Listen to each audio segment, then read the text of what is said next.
Hello dear students, welcome back to organised knowledge channel. और आज की जो वीडियो है उसमें डिस्कस करेंगे worksheet number 96 for class 9th, विषय विज्ञान है।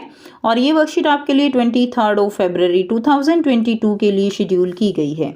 आज की जो वर्कशीट है स्टूडेंट्स, उसमें हम कार्य तथा ऊर्जा, जो हमारा चैप्टर है 11, उसकी पुनरावृत्ति स्टार्ट करेंगे इस वर्कशीट से।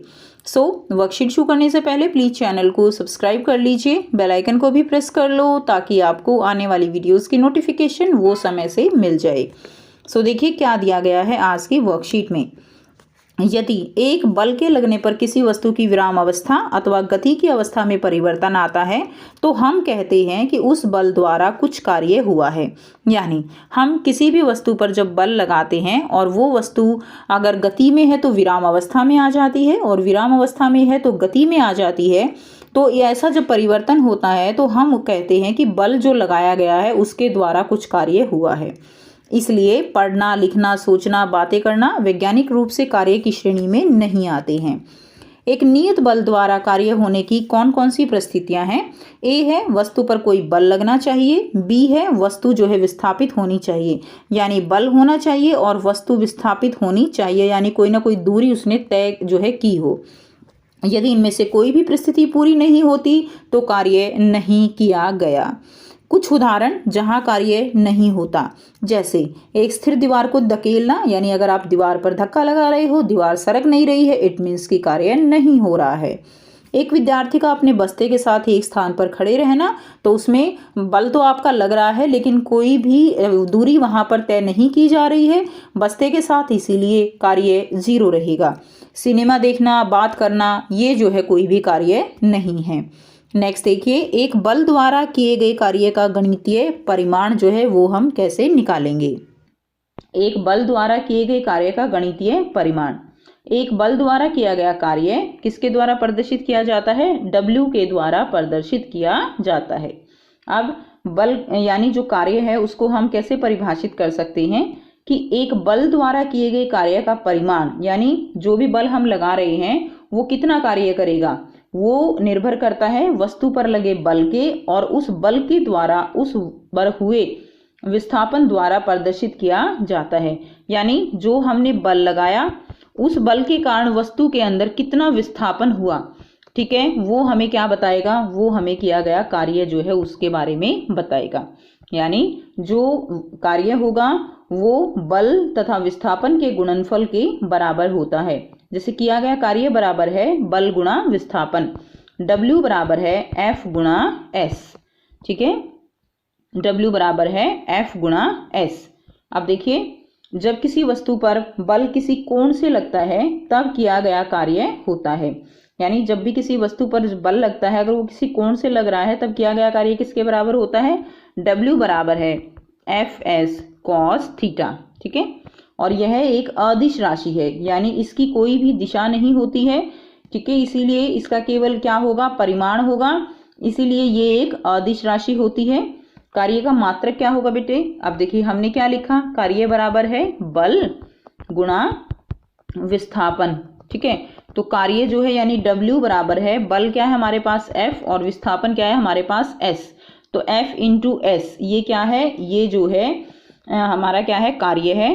तो यानी अब F की जो इकाई है वो क्या होती है? न्यूटन, और जो यहाँ पर विस्थापन है उसको हम किससे मापते हैं? मीटर से। तो क्या हो गया? न्यूटन मीटर, और न्यूटन मीटर को हम क्या लिख सकते हैं? जूल।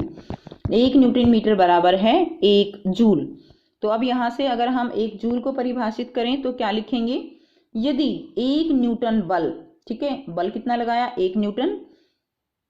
यदि 1 न्यूटन बल द्वारा किसी वस्तु को 1 मीटर विस्थापित किया जा सके तो उस पर किए गए कार्य की मात्रा 1 जूल कहलाती है, ठीक है। यदि 1 न्यूटन बल द्वारा किसी वस्तु को कितनी दूर तक विस्थापित किया जा सके? 1 मीटर तक, तो उस पर किया गया कार्य की मात्रा क्या कहलाएगी? 1 जूल, यानी 1 जूल बराबर है 1 न्यूटन मीटर। उसके बाद नेक्स्ट देखिए, धनात्मक, ऋणात्मक और शून्य कार्य। कार्य जो है वो 3 प्रकार के होते हैं, धनात्मक, ऋणात्मक और शून्य कार्य। यदि वस्तु पर लगने वाले बल तथा उसके विस्थापन की दिशा समान हो तो उस परिस्थिति में कार्य को धनात्मक कार्य कहा जाता है। यानी आपने बल इस दिशा में लगाया तो विस्थापन भी इसी दिशा में हुआ। जैसे कि ये विस्थापन हो रहा है, आप बल भी इसी दिशा में लगा रहे हो और ये जो बॉक्स है ये जो है इसी दिशा में आगे चला जाएगा, तो ये क्या है, ये एक धनात्मक कार्य है। उदाहरण के लिए एक बच्चे का खिलौने को खींचना, एक चुंबक का लोहे को अपनी ओर खींचना, तो ये सब किसके उदाहरण हैं, ये सब धनात्मक कार्य के उदाहरण होंगे।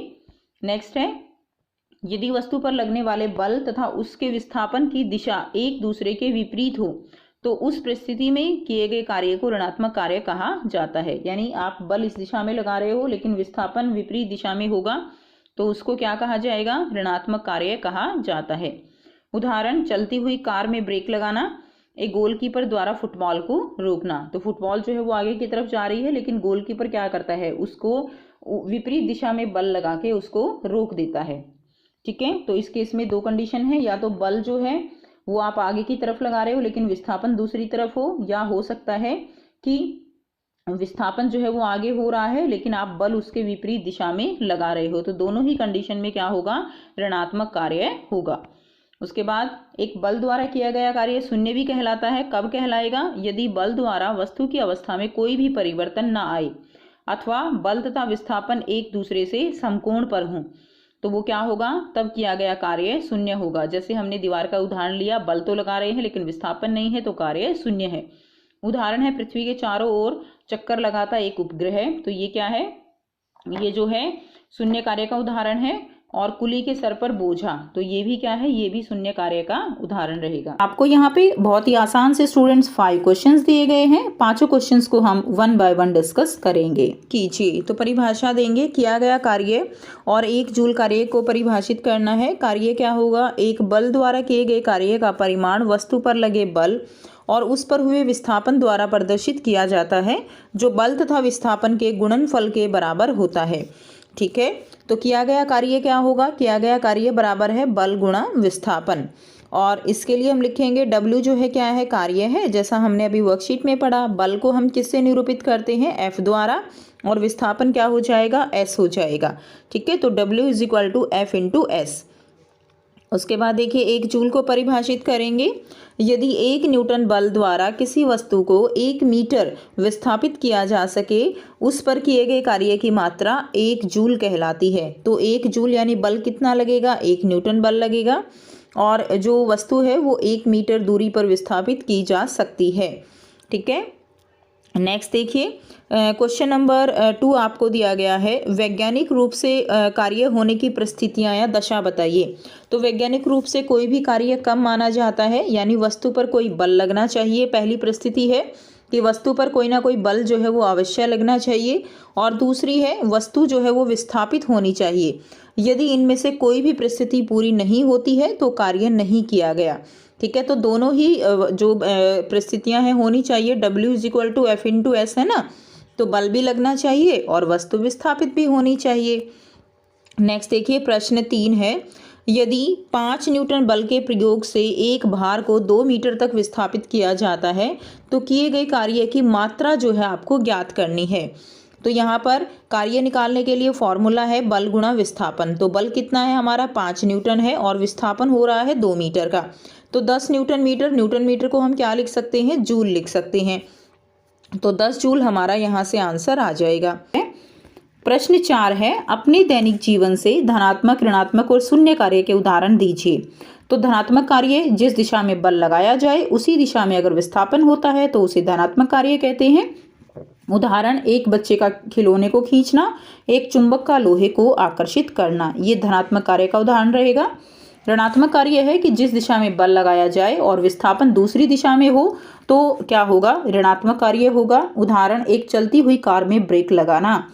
तीसरा है शून्य कार्य, पृथ्वी के चारों ओर चक्कर लगाता एक उपग्रह, ये किसका उदाहरण रहेगा, ये शून्य कार्य का उदाहरण रहेगा। प्रश्न 5 है, रस्साकसी के खेल में किए गए कार्यों की चर्चा कीजिए।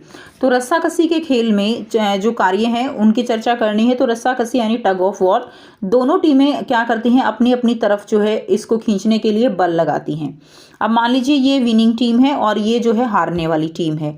अब विनिंग टीम जो क्या करती है, बल लगाती है और जो हारने वाली टीम है उसको जो है एक तरह से अपनी तरफ खींच लेती है या उसको विस्थापित कर देती है, यानी बल के साथ विस्थापन भी हुआ। इसीलिए ये जो काम है, ये जो कार्य है उनका, ये कैसा होगा, धनात्मक होगा।